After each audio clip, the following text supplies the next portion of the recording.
Yaxınlarda boşanmışam. Boşanan kimi də müğənni oldum.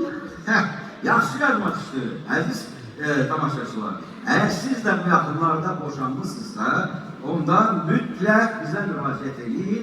2 dəqiqəyə sizi etik başlayın, ulduz müğənni eləyək. Piercing. Ne?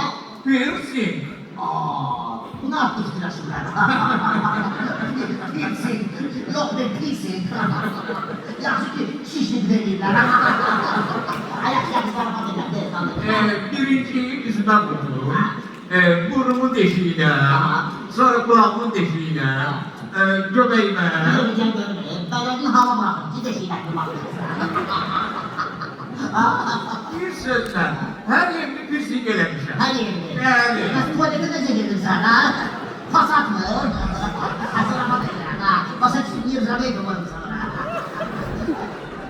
Sen ne diyorsun sen koca? Ha? Sen de bu piercinglerle cevaplaştı.